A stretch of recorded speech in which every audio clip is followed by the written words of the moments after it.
बच्चों, आज हम लोग 11th का एक चैप्टर है जिसका नाम है यूनिट और मेजरमेंट। ये चैप्टर पढ़ने वाले हैं, ठीक है। वैसे 11th का एक चैप्टर आता है एनसीईआरटी के अंदर, फिजिकल वर्ल्ड, ठीक है। उसमें क्या होता है कि आपको फिजिक्स के स्कोप के बारे में बताते हैं कि फिजिक्स का स्कोप क्या है, फिजिक्स के ब्रांचेज क्या हैं, कुछ फंडामेंटल फोर्सेज होते हैं, ठीक है। फिजिक्स की रेंज बताते हैं, ठीक है। तो वो चैप्टर हम वैसे नहीं पढ़ने वाले हैं कि वो इतना इंपॉर्टेंट नहीं है और वहाँ से कभी क्वेश्चन आता भी नहीं है। लेकिन हमारा जो जेडब्ल्यू मेंस के अंदर और नीट में बहुत सारे क्वेश्चन जो इंपॉर्टेंट आते हैं, जैसे कि अगर मैं बोलूँ कि आपको यूनिट कन्वर्जन के क्वेश्चन आते हैं नीट में या आईआईटी के अंदर, या आपके क्वेश्चन आते हैं एरर से रिलेटेड आते हैं, या आपके पास में आते हैं डायमेंशन से रिलेटेड, डायमेंशन फॉर्मूला या कोई आपके पास में फिजिकल इक्वेशन होगी, उसको आपको कुछ टाइप से उसकी करेक्टनेस चेक पूछेगा, या एक आपके पास में डायमेंशन फॉर्मूले में वो वैल्यू पूछते हैं कुछ ABCD की, ऐसे कुछ भी। तो अगर आप बहुत सारे PYQ देखेंगे तो आपको ये आइडिया आएगा कि इस चैप्टर से रिलेटेड कॉम्पिटिटिव एग्जाम के अंदर किस टाइप से क्वेश्चन पुट किए जाते हैं, ठीक है। वो हम सब आपको एक्सपोजर देंगे इस चीज के लिए भी। लेकिन हम उससे पहले इस चैप्टर में आने वाली सबसे जो इंपॉर्टेंट है, जिसको बोलते हैं थ्योरी, वो हम एक बार कवर कर लेते हैं। फिर हम इस चैप्टर में जो भी इंपॉर्टेंट न्यूमेरिकल्स या जो PYQ हैं वो सब कंप्लीट करेंगे। तो दोस्तों, हम इस चैप्टर को शुरू करने वाले हैं और मेरा नाम है संजू कुमावत, और आज हमारा जो चैप्टर है वो है यूनिट और मेजरमेंट। बच्चों, यूनिट और मेजरमेंट चैप्टर जब भी हम पढ़ते हैं तो इसमें सबसे पहले इंपॉर्टेंट जो टॉपिक आता है जिसका नाम है फिजिकल क्वांटिटी। फिजिकल क्वांटिटी समझाने से पहले मैं आपको ये बताना चाहूंगा कि हम फिजिकल क्वांटिटी कहें किसको, इसको डिफाइन कैसे करें। तो बच्चों, फिजिकल क्वांटिटी उसी चीज को कहते हैं जिसको अपन किसी इंस्ट्रूमेंट के थ्रू मेजर कर सकते हैं। कैसे? तो अगर मैं आपको कहूँ कि ये मार्कर है, इस मार्कर की लेंथ कितनी है, तो आप इस मार्कर की लेंथ को किसी स्केल के थ्रू आप मेजर कर सकते हैं। मैं आपको कहूँ इस मार्कर का ये क्या बोलते हैं, कर्व्ड सरफेस एरिया है, वो कितना है, कर्व्ड सरफेस एरिया, तो आप वो भी एरिया निकालोगे, डायमीटर से निकालोगे। तो इसका मतलब हम फिजिकल क्वांटिटी उसी को कह रहे हैं जिसको हम मेजर कर सकते हैं, ठीक है। तो इसका मतलब ये हो गया कि फिजिकल क्वांटिटी वही होंगी जिसको किसी इंस्ट्रूमेंट के थ्रू मेजर करें। अगर कोई भी अगर क्वांटिटी को फिजिकल या किसी भी क्वांटिटी को हम किसी इंस्ट्रूमेंट के थ्रू मेजर नहीं कर पाएंगे तो ये समझना कि वो फिजिकल क्वांटिटी नहीं है। फॉर एग्जांपल कि किसी के कितना पेन हो रहा है, किसी बॉडी में कितना पेन हो रहा है, कोई कितना हंस रहा है, कोई कितना खेल रहा है, कोई कितना देख रहा है, ये सारे इमोशंस है या एक्शंस है। इसका मतलब ये फिजिकल क्वांटिटी नहीं है, बिकॉज हम इन चीजों को मेजर नहीं कर सकते। देखने को, हंसने को, खेलने को, कूद, ठीक है, दर्द होने को, इन चीजों को हम मेजर नहीं कर पाते, इसलिए वो फिजिकल क्वांटिटी नहीं है। फिजिकल क्वांटिटी ओनली और ओनली केवल वही होंगी कि जिसको अपन किसी इंस्ट्रूमेंट के थ्रू मेजर कर सकें और उनका फिजिक्स के अंदर कुछ ना कुछ सिग्निफिकेंस हो, मतलब वो इंपॉर्टेंट हो फिजिक्स के अंदर, ठीक है। तो फिजिकल क्वांटिटी वो क्वांटिटी होंगी जिनको अपन किसी इंस्ट्रूमेंट के थ्रू मेजर कर सकते हैं। फॉर एग्जांपल अगर देना चाहें, मान लीजिए आपके पास में क्वांटिटी है, लेंथ है, मास है, टाइम है, एरिया है, डेंसिटी है, फोर्स है, डिस्टेंस है, डिस्प्लेसमेंट है, टॉर्क है, मोमेंटम है, ठीक है। ये जो सारी क्वांटिटी हैं इनको अपन फिजिकल क्वांटिटी कहते हैं, क्योंकि हम इनको किसी इंस्ट्रूमेंट के थ्रू मेजर कर सकते हैं, ठीक है। तो आपको ये बहुत ही सरल लैंग्वेज में आपको ये बात समझ में आ गई होगी कि फिजिकल क्वांटिटी कहते किसको है। Physical quantity are those quantity which can be measured by any instrument and they are useful in physics और they have any significance in the physics. So these are only called physical quantity. For example, length, mass, time and etc. तो ये आपको physical quantity समझ में आ गया होगा। अब बच्चों, हम क्या करते हैं कि हम इन फिजिकल क्वांटिटी को ही दो अलग अलग हमने बेसिस मेथड यूज करके रखा है कि हम इनको क्लासीफाई कैसे कर सकें।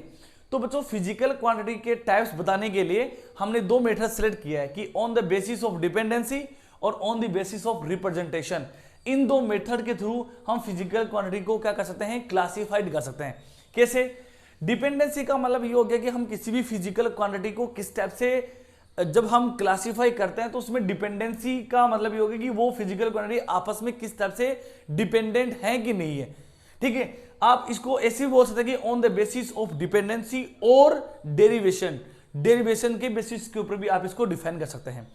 और इस बेसिस के ऊपर आपके पास फिजिकल जो क्वांटिटी होती है वो दो टाइप की होती है। एक होते हैं आपके पास में फंडामेंटल या बेस क्वांटिटीज, और एक होते हैं आपके पास में डिराइव्ड क्वांटिटीज। फंडामेंटल क्वांटिटीज वो क्वांटिटी होती है, मैं इसको यहीं पे इसको पूरा एक्सप्लेन कर देता हूं। फंडामेंटल क्वांटिटी वो क्वांटिटी होती है जो किसी अदर फिजिकल क्वांटिटी के ऊपर डिपेंडेंट नहीं होती है, मतलब ये हो गया कि वो इंडिपेंडेंट होती है, ठीक है ना। जो फिजिकल क्वांटिटी सेल्फ इंडिपेंडेंट रहती है वो किसी अदर फिजिकल क्वांटिटी के ऊपर डिपेंडेंट नहीं रहती है। These quantities are called fundamental और base quantities. For example length, mass, time, ठीक है, और आपके पास में इलेक्ट्रिक करंट, टेम्परेचर, ये सब क्या है, फंडामेंटल क्वांटिटीज है, मतलब ये किसी अदर क्वांटिटी पे डिपेंडेंट नहीं करेंगी। अगर आप इनकी चीज ये वैल्यू बढ़ाते हो या किसी भी फॉर्मूले में मतलब ये लेंथ को, मास को, टाइम को, ये इंडिविजुअल इंडिपेंडेंट है, मतलब लेंथ बढ़ाने से मास के ऊपर कोई फर्क नहीं पड़ेगा, मास को बढ़ाने से टाइम पे कोई फर्क नहीं पड़ेगा, मतलब ये आपस में भी किसी फॉर्मूले में डिपेंडेंट हो सकती है लेकिन अभी इंडिपेंडेंट है, तो उनको बोलते हैं अपन फंडामेंटल क्वांटिटीज। इसी बेसिस के अंदर आपके पास में एक क्वांटिटी और आती है जिसको बोलते हैं डिराइव्ड क्वांटिटीज। डिराइव्ड क्वांटिटीज बच्चों वो क्वांटिटी होती हैं जो किसी फंडामेंटल क्वांटिटी के ऊपर डिपेंडेंट होती हैं, या आप ऐसे कह सकते हैं कि डिराइव्ड क्वांटिटीज वो क्वांटिटी होती हैं जिनको हम लोग फंडामेंटल क्वांटिटीज के बेसिस के ऊपर डिराइव करते हैं। वो क्वांटिटी कौन सी होती है, डिराइव्ड क्वांटिटी होती है। फॉर एग्जांपल अगर आपको मैं समझाना चाहूं, देखो कैसे, मान लीजिए बच्चों आपके पास में कोई रेक्टेंगल गिवन है, ये रेक्टेंगल है, ठीक है, और रेक्टेंगल की मान लीजिए बच्चों ये लेंथ है, ये आपके पास में ब्रेथ है।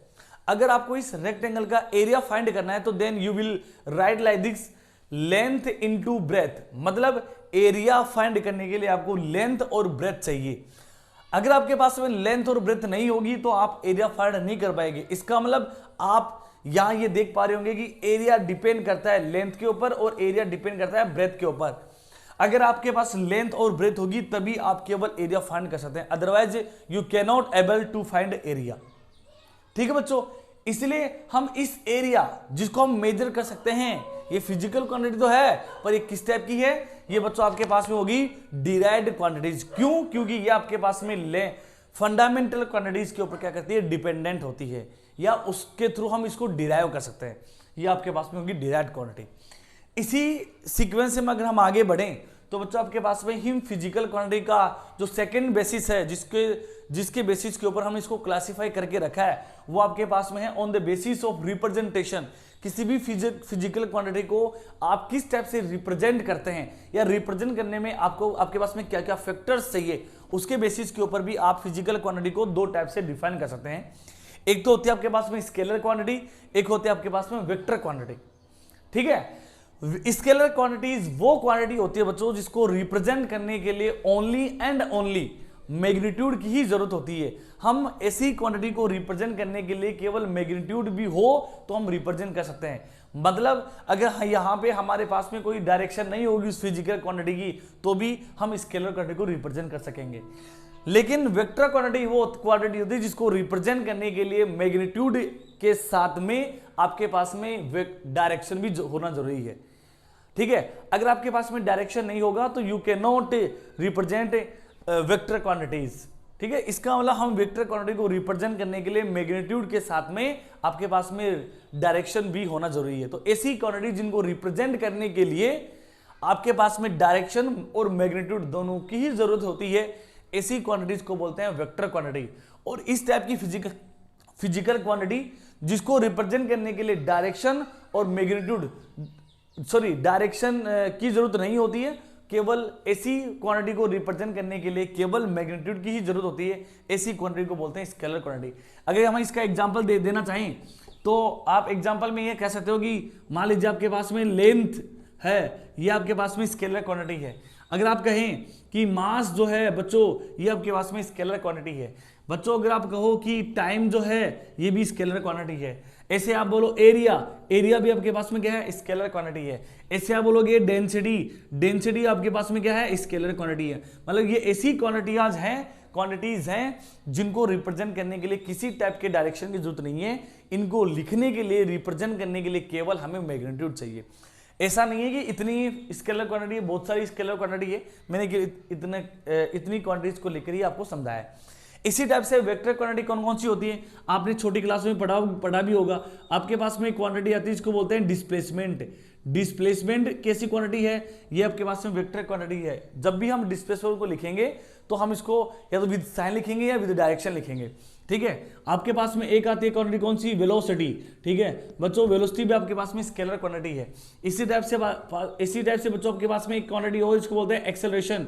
ये भी आपके पास में कौन सी क्वांटिटी है, वेक्टर क्वांटिटी। ऐसे बहुत सारे होते हैं, फोर्स होती है, मोमेंटम होता है, ठीक है।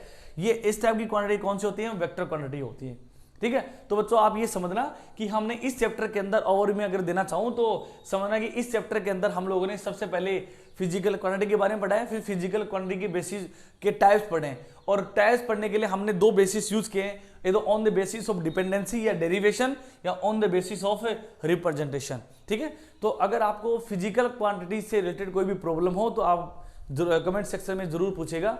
अगले जो सेशन होगा या अगला जो पार्ट होगा इस चैप्टर का, उसके अंदर बच्चों हम यूनिट सिस्टम पढ़ेंगे, सिस्टम ऑफ यूनिट्स पढ़ेंगे कि हम इन फिजिकल क्वांटिटी को अलग अलग यूनिट सिस्टम में किस टाइप से मेजर करते हैं, ठीक है।